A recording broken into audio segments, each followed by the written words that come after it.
Eu estava anunciando Paulo Delanora Macedo, nosso correspondente na Europa. Paulo, cadê você? Tudo bem? Tudo bom, Guilherme? Tudo bom, Beatriz? Bom dia, Gente, Paulo. o Paulo a gente vai anunciar ele sempre correspondente aqui, porque a gente está, cada dia a gente está transformando, apertando ele está virando jornalista, mas o Paulo é economista de origem, mas ele aqui já tá cada vez mais jornalista, ele vai chegar o dia aqui que ele vai anunciar que está deixando o economista de lado e está adotando para sempre o jornalista. Meu sonho é ver Paulo totalmente transfigurado no jornalista, que é, as análises que ele faz aqui são análises, pode chamar de economista, mas são análises jornalísticas, porque ele pega tudo, pega economia, pega o social, pega a cultura, para trazer para a gente a visão a partir da Europa. Paulo, o que você traz hoje para a gente sobre... Vamos falar primeiro da capa da Economist, que foi semana passada, mas que eu acho que você tem uma observação interessante para compartilhar aqui no Matinal, né? Bom, primeiro, Guilherme, obrigado aí por me acolher no Quarto Poder, né? Satisfação enorme. Bom, a capa da Economist, claro que vocês, eu acho que não teve nenhum grupo de WhatsApp do Brasil que não viu essa capa. E a minha observação vem sobre isso, né? Não é do comentário da capa em si, porque ela já teve até autópsia dela, enfim, já teve todo tipo de análise sobre ela. O meu ponto é como ela mostra que a Europa tem um papel importante na construção das narrativas no Brasil. Eu estou colocando, obviamente, a Inglaterra na Europa, porque teve o Brexit, mas ela ainda está assim, no ecossistema europeu do ponto de vista de mídia, do ponto de vista de comportamental. Aliás, teve até uma matéria recente na Político, que é um site que cobre muito política, dizendo que as normas da Inglaterra estão cada vez mais próximas da Europa, né? Da comunidade europeia, uma convergência muito grande. Então, mostra como o que acontece do ponto de vista aqui de análise, de mídia, tem repercussão no Brasil, né? Essa capa foi debatida por todos os grandes veículos brasileiros, todos, da direita à esquerda, tá? Até os sites mais, vamos dizer assim, radicais de extrema direita colocaram sua visão, sempre, obviamente, crítica. Os sites mais à esquerda colocaram a capa, fizeram análise, os veículos mainstream também. Então mostra como, apesar dessa... É claro que o BRICS é importante, China, Rússia, mas não existe nada parecido com a repercussão que tem na Europa. Isso vai fazer parte desse debate de corações e mentes para a eleição de 26. Não tenho dúvida, porque ela, assim, na minha cabeça, ela vai ser contestada por Trump, depende do resultado, se for uma reeleição de Lula. E a trincheira internacional vai ser na Europa, porque para repercutir dentro do Brasil, né? Não adianta sair uma reportagem no China Daily que a repercussão dela é 0,00% comparado à repercussão que tem um Economist, que tem um Le Monde, que tem uma BBC. A gente pode discutir se isso é colonialismo, mente colonizada, isso é outro debate, mas estou discutindo a realidade. A realidade é essa. Quem lê o Jornal de Moscou no Brasil, circula em algum WhatsApp, não conheço. Não tem, a repercussão é zero. Então, isso mostra como a Economist deu esse alerta para a gente. Eu acho que é um alerta para o governo também, que a discussão internacional vai se dar aqui. Muito, para repercutir para dentro do Brasil. Até porque eu acho interessante te ouvir falando isso, Paulo, até porque na eleição de 22, os Estados Unidos, na época com o governo Biden, foram importantes na hora de reconhecer rapidamente a vitória do Lula, né? Naquele momento em que havia uma narrativa aqui no Brasil de ataque ao sistema eleitoral por parte do Bolsonaro. Então, a gente teve a comunidade internacional, e muito centrada na figura dos Estados Unidos, como um agente importante de respaldo ao nosso processo eleitoral. E isso, na sua visão de que o Trump deve contestar o resultado em 26, se quem ganhar for o Lula, a gente não vai ver de novo por parte dos Estados Unidos, né? Portanto, esse respaldo ao nosso processo eleitoral democrático. Então, também vai ser importante para o Brasil contar com esse respaldo estrangeiro de outras frentes, né? E eu acho que a Europa talvez se coloque aí de uma maneira muito importante nesse contexto todo. Agora, você acha que, assim como em Washington, o julgamento do Bolsonaro vai ser assistido aí na Europa? Tem uma atenção voltada para isso por parte dos europeus, dos governos europeus? Tem muito grande, né? Porque um caso de teste importante dessa cia combativa, né?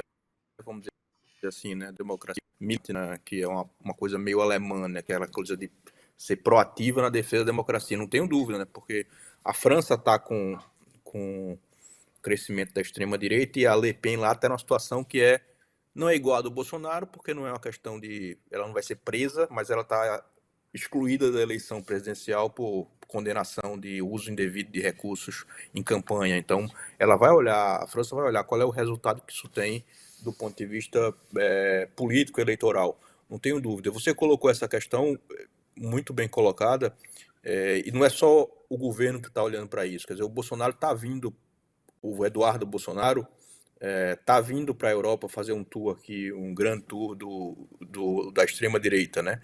Vai com Orbán, vai aqui em Portugal com Chega, vai visitar a França, Le Pen. Obviamente que essa preparação para isso, né? Assim, o cenário dado hoje, a não ser que alguma coisa muito extraordinária aconteça, tendo a reeleição do presidente Lula, Trump vai contestar. E aí, atenção, ele não vai contestar só no dia seguinte. Pode apostar que vai ter um processo de delegitimar a eleição brasileira desde o começo. Vai ter uma máquina de fake news com inteligência artificial para provar que as urnas são hackeáveis, etc., desde muito antes da eleição. E vai culminar isso na eleição. Vai ter uma construção muito grande dessa legitimação da eleição brasileira pela máquina lá informacional dos Estados Unidos. E se Lula ganhar, vai ser contestado.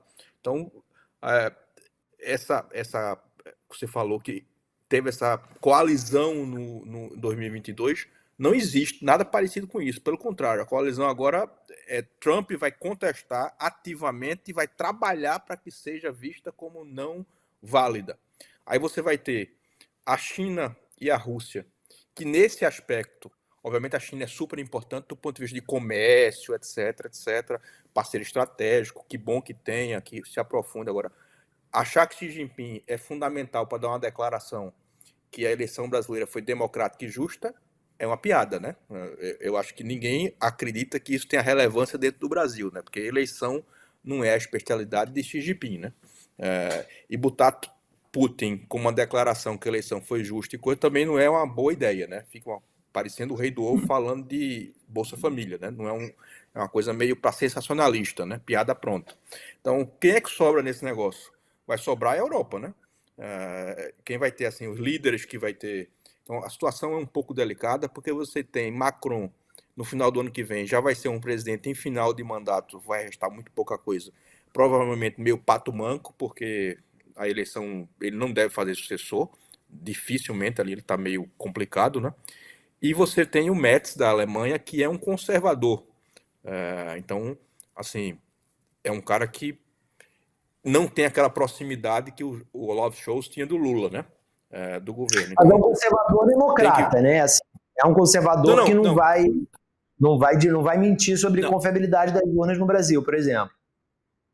Não, com certeza ele não vai mentir. Ele é um conservador invejável pra gente no Brasil. Quando o cara diz conservador no Brasil versus Merz, é um negócio...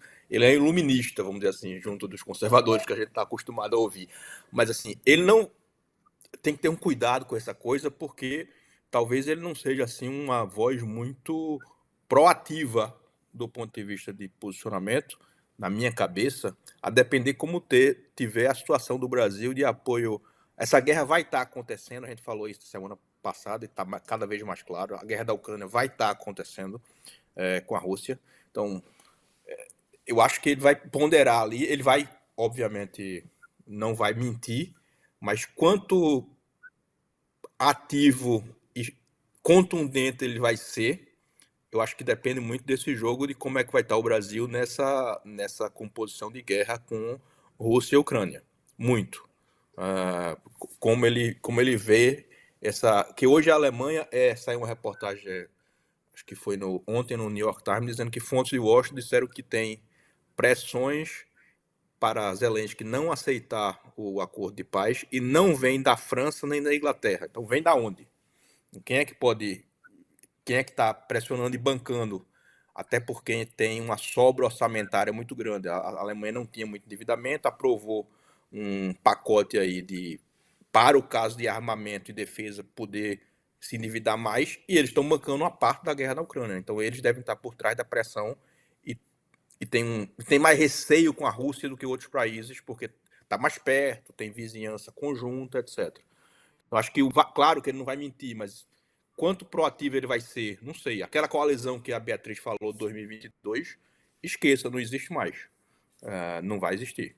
Então, assim, o que eu estou dizendo é, tem que pensar muito bem de quem a gente quer ficar amiguinho, porque ano que vem a gente vai precisar de alguns caras dando depara. Estou pensando no Brasil, né? Imagina uma reeleição de um presidente Lula ser contestada pelos Estados Unidos e a gente ter um governo que é visto como meio não legítimo. Isso é um desastre, né?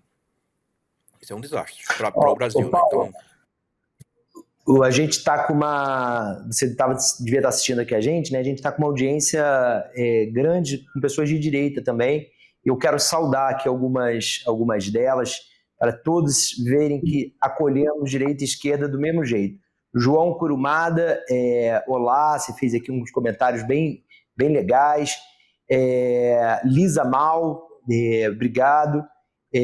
A turma que ofendeu, que atacou, tal qual o usuário de esquerda lá, foram removidos. Mas tem bastantes pessoas aqui da direita contribuindo. A Gabriela Clock Tesla, bem-vinda também. Muito bom ter vocês que querem fazer um debate, seja de direita, seja de esquerda, bom com a gente. Vocês são bem-vindos e ouvidos também. E aí tem uma dúvida aqui que eu acho que a gente pode amanhã destrinchar mais com a Letícia Duarte, nossa correspondente em Nova York, mas eu queria te ouvir, Paulo. Teve uma dessas pessoas, um dos usuários aqui da direita, não estou achando mais o comentário, mas que ele falou o seguinte, quando você estava falando da The Economist, ele falou, o New York Times e o Wall Street Journal já escancararam que o Brasil não é mais uma democracia. Eu acho que a pessoa que fez esse comentário não leu as reportagens do Wall Street Journal e do New York Times. Eu acho que ela leu comentários que pessoas da direita no Brasil fizeram deturpando o que esses jornais disseram, porque em momento nenhum, nem o Wall Street Journal, nem o New York Times falaram que o Brasil não é uma democracia. O que ambos jornais fizeram, acho que é essas reportagens que essa pessoa está se referindo, foram fazer reportagens criticando o Alexandre de Moraes, mostrando, né, erros que o Alexandre de Moraes, o que se aponta que são erros do Alexandre de Moraes, que é uma coisa que no Brasil está cheio. Eu mesmo, na minha coluna no Platô, ou na época do Metrópolis, já fiz várias reportagens mostrando excessos aqui no Matinal idem, do Alexandre de Moraes. Isso não quer dizer que esses jornais, né, Paulo, estejam dizendo que o Brasil não é uma democracia, certo? Não, perfeito. Acho que tem uma confusão, porque teve um artigo especificamente do Wall Street Journal, artigo de opinião, né, não é reportagem, que uma pessoa, uma mulher que tem amplas ligações com o universo Trump, com aquele MAGA World, etc., fez um artigo que avançou na crítica e começou a questionar o regime democrático no Brasil. Mas veja bem, o Wall Street Journal publicar esse artigo é uma escolha dele, obviamente que a gente tem um mapeamento aí, o Wall Street Journal gosta de fazer essas coisas meio polêmicas, é lá do Murdoch, ou seja, tem conexões com o mundo MAGA World, mas não foi uma reportagem do Wall Street Journal, foi um artigo de uma mulher que tem conexões com esse mundo que ela expressou e avançou. O New York, mas na reportagem específica você não tem questionamento da democracia brasileira, mesmo no Wall Street Journal. Você tem críticas, etc.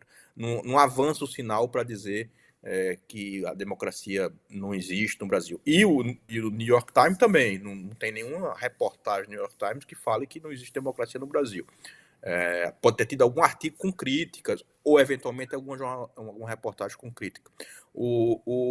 A reportagem da Economist, quem teve a oportunidade de ler, ela é amplamente positiva para o Brasil do ponto de vista de dizendo que é um case de democracia, vamos dizer assim, proativa, etc. Claro que ela coloca sempre lá que os poderes da Suprema Corte, ela acha que tem algum ponto ali de atenção, etc. Mas em nenhum momento ela questiona a democracia no Brasil. Aliás, ela acaba dizendo que a democracia hoje nas Américas se moveu do norte para o sul, né?